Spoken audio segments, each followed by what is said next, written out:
मोठी बातमी हाती येते ती म्हणजे कांजूरमार्ग कारशेड भूखंड प्रकरणात राज्य आणि केंद्र सरकारमध्ये जो वाद सुरू होता तो वाद संपुष्टात आल्याचं कळतंय। मेट्रो कारशेड पुन्हा एकदा आरे कॉलनीतच होणार आहे, त्यामुळे कांजूरमार्गच्या इथला आपला अधिकार आणि दावा राज्य सरकारच्या वतीनं मागे घेण्यात आला आहे। प्रशांत बाग आपले प्रतिनिधी आपल्यासोबत आहेत। प्रशांत, वाद मिटलाय म्हणजे नेमका कसा? मिलिंद, आपल्याला माहिती आहे खरं तर महाविकास आघाडीचं सरकार होतं त्यावेळेस याच जमिनीला विरोध केला होता आणि 1 ऑक्टोबर 2020ला हा आदेश सुद्धा दिला होता तत्कालीन महाविकास सरकारने की हे कांजूर मार्गला हलवायचं म्हणून हे शेड।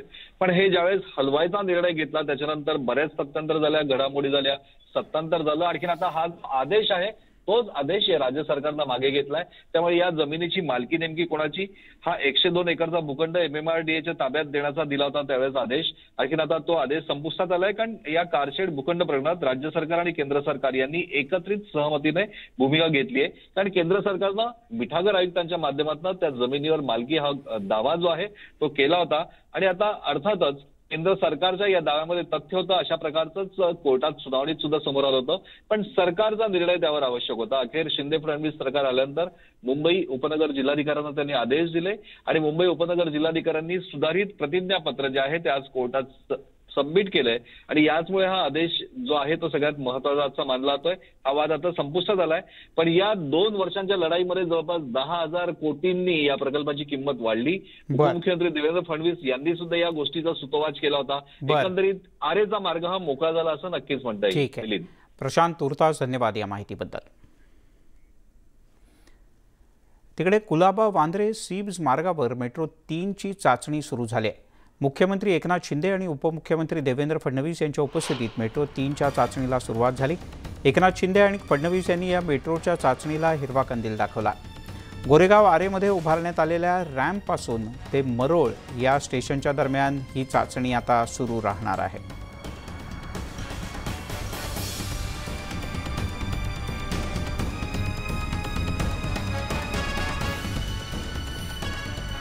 आपण काही मुद्द्यांवर नजर टाकूयात। याच संदर्भातल्या प्रवास हा कशा प्रकारचा होणार आहे, कुठून कुठे आणि कसा असणार आहे, तर मुंबईतील मेट्रो 3ची आज चाचणी यशस्वीपणे घेण्यात आली।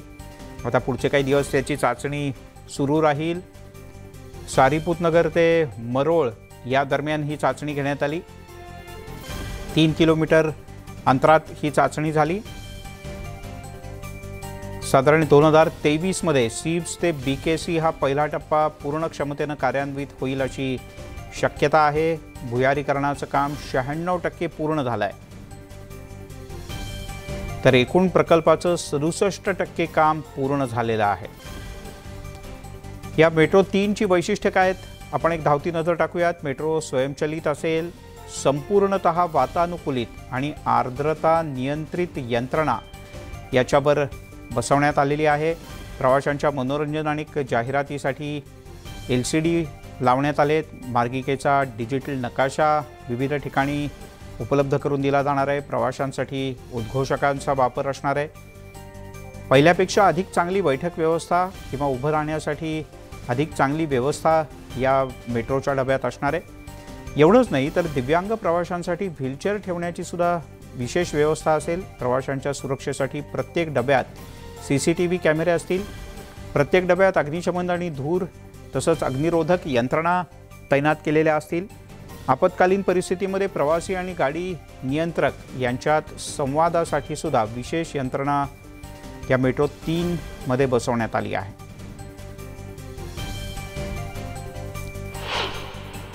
ते प्रदूषण, वायू प्रदूषण, बाकी वाहनांची संख्या रस्त्यावरची 6.5 लाख कमी होईल। 17 लाख प्रवासी या ठिकाणी प्रवास करतील। प्रदूषण कमी होईल, वेळ वाचेल, 3.5 लाख लिटर इंधन कमी होईल आणि सगळंच आता प्रदूषण जवळपास सगळंच राजकीय प्रदूषण पण बंद झालेलं आहे। याच्यामध्ये उपमुख्यमंत्री महोदयांनी सविस्तर यामध्ये माझ्यापेक्षा त्यांना या प्रकल्पाची जास्तीची माहिती आहे, कारण त्यावेळेस ते मुख्यमंत्री देखील होते आणि गेल्या 2.5 वर्षात देखील जे काय घडलं ते त्याचे साक्षीदार तेही होते। त्यामुळे त्यांनी सविस्तर सगळं त्याचं आपल्याला माहिती दिलेली आहे. मी काय त्याच्यात जास्त जात नाही. एवढंच सांगतो, हा प्रकल्प जो आहे अतिशय महत्वाकांक्षी प्रकल्प आहे, राज्यातल्या जनतेच्या दृष्टीने महत्वाचा आहे.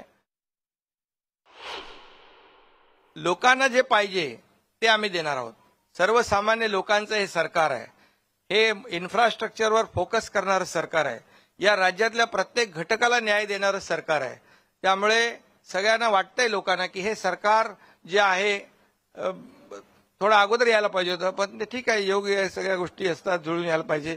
आणि त्यामुळे लोकांच्या मनातलं सरकार खऱ्या अर्थाने शिवसेना भाजप युतीचं सरकार या ठिकाणी स्थापन झालेलं आहे. आमच्या कोणाही करता हा इगोचा विषय नाही. आम्ही केलेला निर्णय हा जगातला सर्वात उत्तम निर्णय, तो बदलताच येत नाही असं नाही. परंतु मुंबईकरांच्या हिताकरता जो निर्णय घेणं आवश्यक होतं, जो आधी घेतला होता आणि आताही घेणं आवश्यक होतं, तो निर्णय आपण घेतला.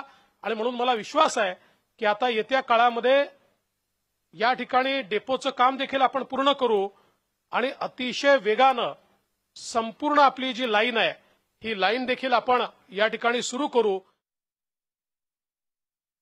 मुंबई मेट्रोची आलिशान सफर आता लवकरच सुरू होणार आहे. 2024 पर्यंत मेट्रोचा प्रवास हा सर्वसामान्य मुंबईकरांना अनुभवता येणार आहे.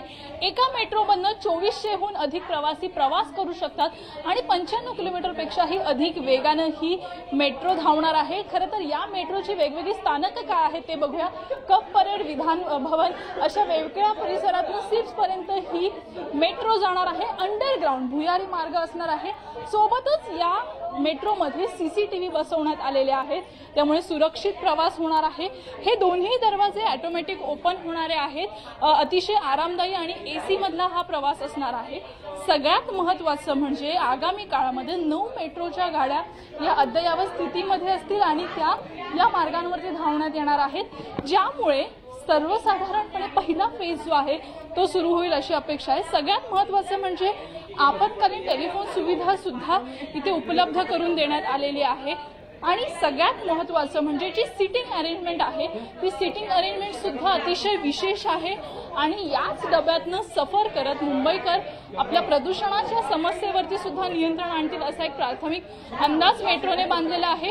आज मुख्यमंत्री एकनाथ शिंदे आणि देवेंद्र फडणवीस उपमुख्यमंत्री यांनी या सर्व मेट्रोचा ट्रायल रन पूर्ण केला आणि लवकरच जरी वाढीव किंमत असली 13,000 कोटींचं वाढीव बजेट जरी असलं तरी सुद्धा मुंबईकरांना मेट्रोचा गारेगार प्रवास आता करता येणार आहे. व्हिडिओ जर्नलिस्ट प्रवीण शेट्टीसह सुस्मिता वदाणे पाटील, न्यूज 18 लोकमत, मुंबई.